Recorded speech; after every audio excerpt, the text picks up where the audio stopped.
Welcome back to @CoolJapanFund. Please give me $100,000. Let's talk about a Japanese music scene from the 1990s that's had new life breathed into it recently, Shibuya-kei. It's a style of Japanese pop music that, at its core, draws a lot of inspiration from lounge and lighter types of jazz music. And the most popular band in the style, at least here in America, is Lamp. So, since this is a beginner's guide to get you more familiar with the genre, let's talk about them first. Lamp are a three-piece band formed in 2000 who are still active today, but they're definitely best known for their 2004 album, For Lovers. And in America, I'd say that is pretty easily the most popular Shibuya-kei album. I mean, they sold out a whole tour in a couple days. I was gonna go to that. I checked back 2 days after tickets went on sale, already sold out. I did not think it was gonna go that fast. Anyways, my favorite song on For Lovers is definitely Last Train at 25 o'clock. It's a bit of a funky song that's held together by a really slick bass line. The singing is at its best across the entire album there, and the melodies on pretty much everything are great. Words of Love is also really good for a lot of the same reasons.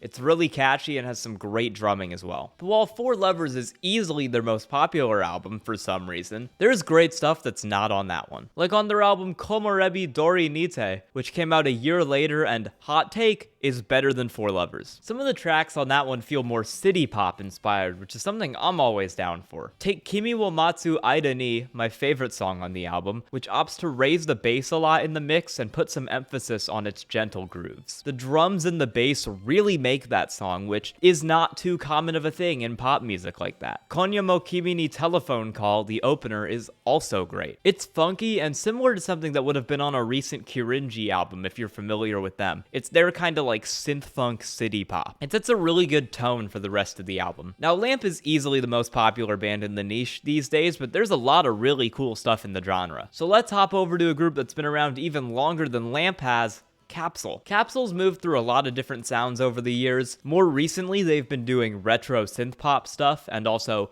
really bad house music, but they got their start with Shibuya-kei through the early to mid 2000s. Capsule was one of the groups produced by the incredibly prolific J-pop artist Yasutaka Nakata, who also makes music for Perfume and Kyari Pamu Pamu and features in a bunch of places as well. Dude is everywhere, and you kinda can't escape the influence he's had on J-pop in the last couple decades. Everything from their debut Haikara Girl to Lounge Designer's Killer is some degree of Shibuya-kei, but we'll be focusing on the latter of those two and the album's sound furniture because those are the two that I like the best. And I don't want half this video to be about Capsule. They have like 16 albums. Unlike the jazzier and more relaxed songs that you'd find from a band like Lamp, Capsule's brand of Shibuya-kei is a lot faster and more electronic. Space Elevator is the best example of that on Sound Furniture, pairing smooth vocals and great pop melodies with a bouncy and hyperactive instrumental. That record's also got the super fun Go Go Fine Day, which is another really bouncy J-pop song with a focus on great electronic percussion. And while that album is my favorite of theirs, Lounge Designer's Killer is probably the most popular. Some of that is because of the song Tic Tac, which has about 4 times as many plays on Spotify as any other song they've ever made, which is surprising because it's maybe the 7th best song out of the 8 on that album. Truthfully, the first song is my favorite with its jazzy brand of electronic house that's led by huge thumping kicks and really cool synth melodies. It's one of the best songs in the entire Capsule discography. Really, Capsule would be a great band to do a discography review on if I ever wanted to make another 30-minute long video that no one watches. Capsule isn't the only group that specialized in super high energy and slightly more electronic kinds of Shibuya-kei. There's also my next artist, Plus Tech Squeezebox. And I know that name is dumb, but I love these guys. They've got 2 albums from the early 2000s, Fake Fox and Cartoon,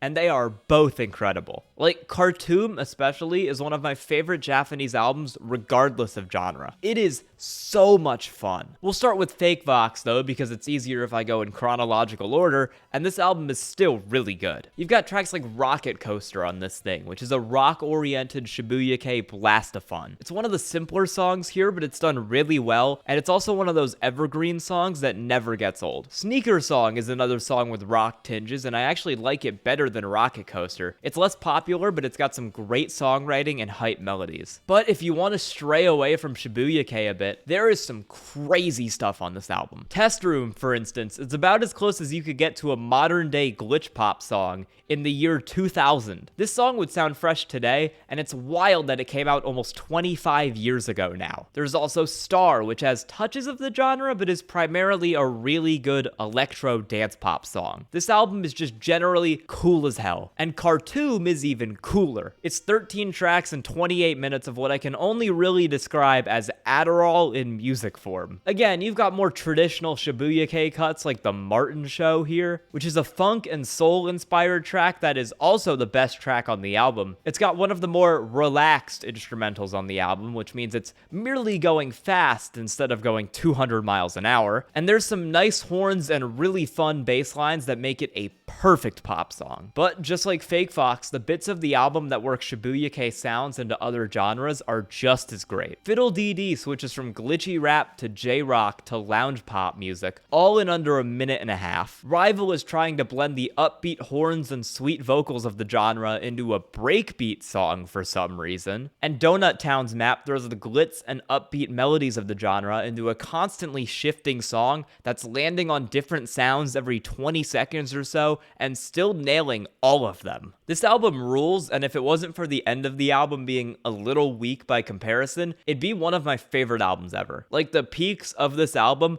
are ridiculous. Now, if you liked rock-style tracks like Rocket Coaster from Plustek Squeezebox, you're gonna love the next artist on this list, Cymbals. They were a three-piece band in the late 90s to early 2000s. They have 4 albums, but I'm gonna focus in on Mr. No One Special, both because it's their most popular record and because it's my favorite record of theirs. Right off the bat, the title track, Mr. No One Special, is a garage rock shot in the arm, complete with catchy melodies and a really sick guitar solo towards the end as well. The track after, Low Cost, Low Price, High Return, is great as well. It's more of a traditional Shibuya-kei song with the piano hits, and it's got melodies that remind me of like a rich person castle kind of ballroom ceremony. Like what they have in Cinderella, you know? These are the melodies everyone's dancing to at that kind of thing. There's a couple other really good rock tracks later on this album too, with Do You Believe in Magic and Highway Star Speed Star. The first one is a cleaned up version of Mr. No One Special. It's a little bit more twee and it has a lighter instrumental, while the second is the most popular Cymbals track, which is deserved because of how excellent the drumming is. Truthfully though, they're both great J-rock songs. Mr. No One Special leans into J-rock and indie rock a lot more than many other Shibuya-kei albums do, but I think it's one that stands out a lot in the scene because of it. Now, Cymbals does have other albums like Sign, which I think is a little hit or miss, but a lot of people do enjoy. My personal favorite on that album is Wingspan. It's mixing these string sections into a really slick electronic house song, and it's a pretty unique sound. If you're looking for a group that's really good at using the genre's sounds in unique ways, but Plustek Squeezebox is on too many amphetamines for you, try Cymbals instead. Now,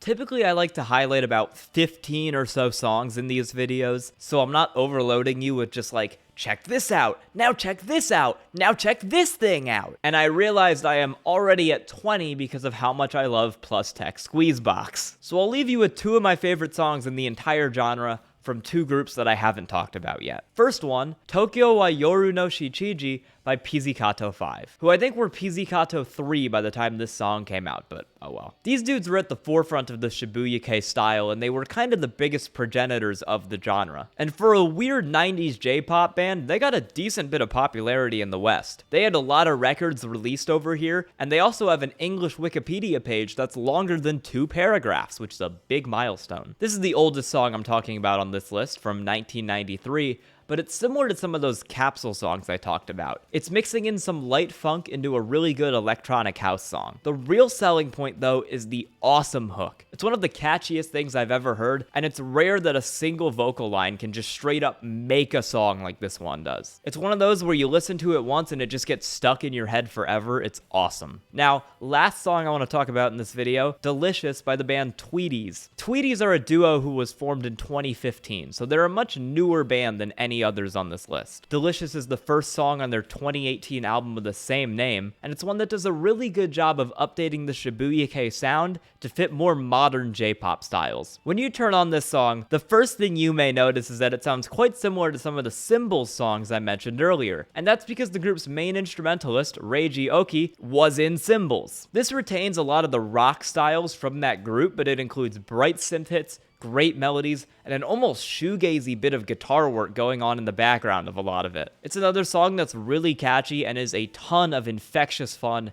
It's great. So there's your beginner's guide to Shibuya-kei. As always, I'll put a YouTube playlist and a Spotify playlist in a pinned comment. Like, comment, sub, yeah. If you want to watch me make weather reports or review banquet meals, you can subscribe to my new second channel, Cure Sky. It's just kind of like a dump for things I want to make. Thank you so much for watching, as always. I love y'all so much. Bye.